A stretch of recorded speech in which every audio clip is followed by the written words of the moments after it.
আজকে আমি আপনাদের সাথে শেয়ার করব সুজির রেসিপি। এই রেসিপিটি একদিন বাড়িতে নিশ্চয়ই ট্রাই করবেন। আশা করি আপনাদের সকলেরই ভালো লাগবে। চলুন দেখে নিন রেসিপিটি। নমস্কার বন্ধুরা, পম্পি কুকিংয়ে সবাইকে স্বাগত জানাচ্ছি। তো প্রথমে একটা প্যান নিয়ে নিলাম, আপনারা কড়াইও নিতে পারেন। ওর মধ্যে দিয়ে দিচ্ছি ঘি। তো আমি ঘিটাকে জমাট ছিল, তো তাই বলে ঘিটাকে আমি চামচ দিয়ে বার করে নিয়েছি। তো আমি প্রথমে অল্পটুকুই দিয়েছি, তো বড় চামচের 1 চামচ হবে। আর দুটো এলাইচি দিয়ে দিলাম মাঝখান দিয়ে চিড়ে, অল্প থেতো করে নেবেন আর কি। তারপরে দিয়ে দিচ্ছি সুজিটা। তো এখানে আমি 1 বাটি সুজি নিয়ে নিলাম, নিয়ে এটাকে ভালো করে প্রথমে ভেজে নেব হালকা হালকা করে।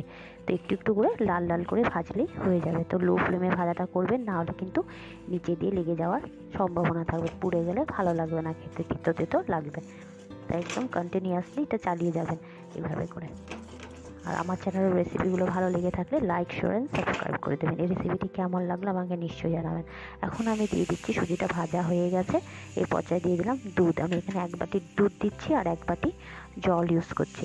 তো আমি যেখানে যে দুধ দিলাম না, ওর মধ্যে একটু কালার ফুড অ্যাড করেছি, অরেঞ্জ কালার। এটা অপশনাল, নাও দিতে পারেন। তারপরে দিয়ে দিলাম 1 বাটি চিনি। সব আমি ওই বাটির মেজারমেন্ট করে দিয়ে নিয়েছি। তাহলে স্বাদটা একদম পারফেক্ট থাকবে। একদিন এইভাবে বানিয়ে খাবেন, আশা করি সবাই পছন্দ করবে আর বলবে রোজ দিন যাতে এইভাবেই সুজি বানানো হয়। তো এখন আমি ভালো করে মিক্সড আপ করে নিচ্ছি সবগুলোকে।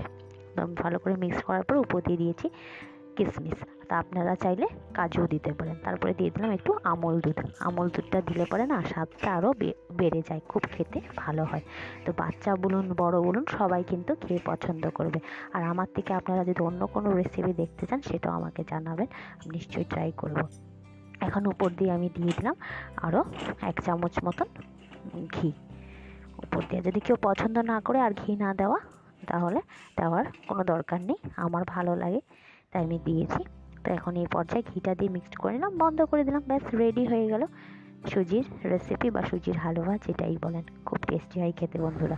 তো please like, share and subscribe my channel. ভালো থাকুন, সুস্থ থাকুন। Tata, love you all.